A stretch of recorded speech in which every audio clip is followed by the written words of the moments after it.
Welcome back to the OHSU Effect Inside Health and Science. And up at OHSU, nurse midwives and doctors work side by side to ensure women deliver their babies safely and in the manner they wish. With me now is Dr. Leo Pereira, a board-certified perinatologist in the OHSU Center for Women's Health. He also heads the Division of Maternal Fetal Medicine. And Ellen Tilden is a certified nurse midwife in the OHSU Center for Women's Health. She also is an instructor in the OHSU School of Nursing's nationally ranked nurse midwifery program. Good morning to both of you. Hi, good morning. So let's talk more about this partnership between your two disciplines. Ellen, describe how this works and why it's successful. Well, the first thing I'd like to offer is that it's not a unique model. I mean, every major hospital in Portland has nurse midwives, and across the country as well. It's a very common thing to have nurse midwives working alongside or sometimes in the same practice with physicians, either OBs or perinatologists. But I would like to say that I think that in my experience of practicing at other hospitals, I think we have a particularly strong group, and that there are some qualities that make it so. The first is I think there's a really good understanding of the differences and strengths of each of our disciplines.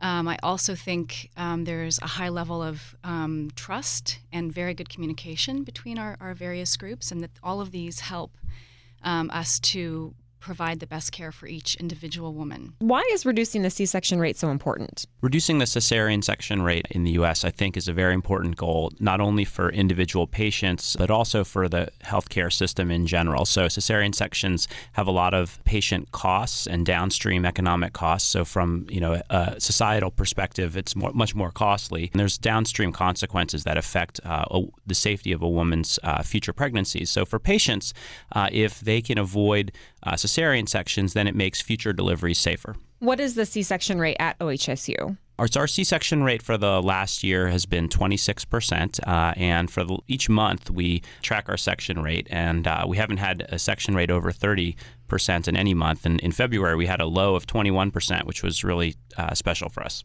How does that compare with other hospitals in our area? One of the things that's important to look at when you're trying to compare C-section rates is looking at patient populations. And so compared to other centers that do the types of high-risk deliveries that we do at OHSU, such as vaginal birth after cesarean section and some of the high-risk care of babies with birth defects, for instance, our C-section rate is lower than those. One thing to look at, which I think is nice when you look at the midwife group that has a very low patient C-section rate and our OB group, is to look at patients that are having a trial of labor. So some patients that come to OHSU have a planned cesarean section. Slightly more than half of the cesarean sections we do occur in that setting. One of the things that I think is important from a patient perspective to look at is if I'm going into labor, what's my chance of having a vaginal birth? And the chance of having a vaginal birth with our group and the midwife group here is even a little bit better, is over 85%, and the midwife group I think is over 90%. Our primary C-section rate is 8.5% in the last year, and our overall C-section rate for our practice is about 13%. Well, let's talk some more about the specific nurse midwifery practices that contribute to this low C-section rate.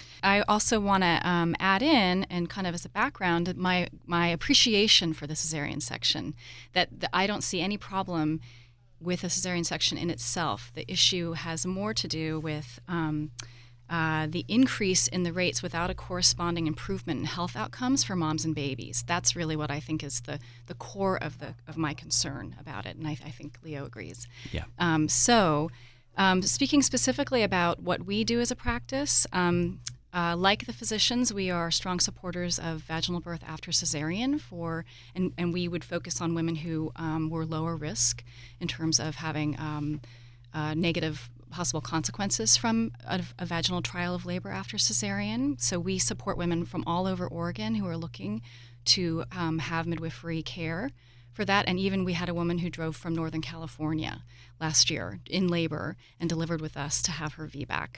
And then more broadly, I'd say our group is really keeps our focus and our interest on low risk, healthy women with normal pregnancies and labors. And we work to protect and support the normal processes of birth. That's really like our love, our passion. That's what we talk about at our meetings. This is really what our discipline is focused on. And we feel that this helps prevent complications from arising and also avoiding unnecessary interventions, which can lead to a cesarean section, among other possibilities. So for a few examples, during pregnancy, some of the things we really focus on are the woman's physical and mental health needs, education and encouragement regarding weight gain, exercise, and nutrition, addressing her fears, possible fears of labor.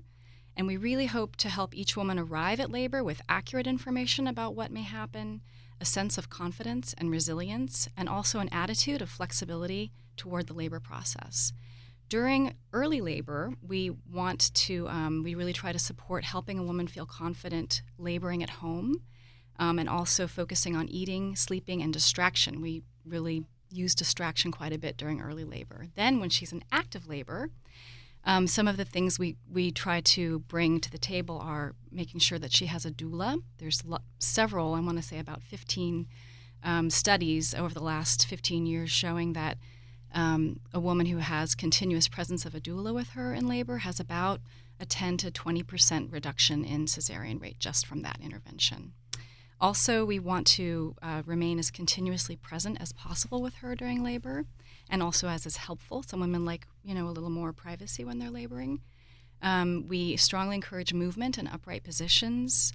Also, creating a sense of intimacy and privacy, which is a little challenging to do at the hospital, but that's part of the kind of balance we look for. And then lastly, just remaining patient with the process. And Leah, what are some of the specific physician practices that contribute to low C-section rates? Sure. And these are things that I think the midwife group does as well, very, very well together. A couple things that I think are important. One is that we have a model where we cover the labor floor, 24/7 with an in-house physician, and the midwives have the same model. So, in some places, if I was a private practitioner and I'm a solo doctor, I might have some time pressures, with clinic or some other family obligations where I might not be able to allow a patient to push and labor as long. And so in those settings, you do see some C-sections that are done because of that time pressure.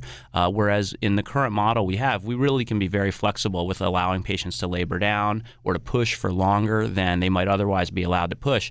And that's probably the second thing, is that the duration of what's called second stage, or how long you allow someone to push. We really have gotten, based on data from the last few years, very flexible. As long as someone has good pushing effort and they're making progress, the days of saying, your 2 hours are up and you need a section are really over. And we have patients that, labor and push effectively and keep making progress, and they'll deliver after 3.5, sometimes 4 hours and have vaginal deliveries. I think a few years ago, a patient like that probably would have gotten C-sectioned. And I understand OHSU is the only hospital in Oregon offering breech vaginal delivery in lieu of a C-section for women who qualify. So what are the criteria for a vaginal breech delivery? Sure. So vaginal breech delivery is a very specialized type of vaginal birth. And of course, for most patients, they're not going to be eligible. Only about 10% of patients are breech. In order to be eligible for a vaginal birth, you have to be full term, so between 37 and 42 weeks. The baby has to be over 3,500 grams, which is about 7 pounds. And we have to do what's called pelvimetry. So we actually do an MRI, which measures the size of the woman's pelvis to make sure that the baby's head is going to be able to fit safely through the birth canal. And then there are different kinds of breech, and the kind that is eligible for a vaginal delivery is called a frank breech. And that's a baby sitting in sort of a jackknife position with its feet up by its face. So some kids come and they're sitting like in a pretzel position or with a foot down low, called incomplete. And those types of breeches are not safe to try to deliver vaginally. And what are the benefits of vaginal breech delivery for mom and baby as opposed to getting a C-section? It's the same benefit as there would be for Vertex presentation, which is that vaginal delivery is certainly a much safer route of delivery for the mom. There's an easier recovery, and there's a lot of studies showing improved maternal-child bonding and breastfeeding with vaginal birth.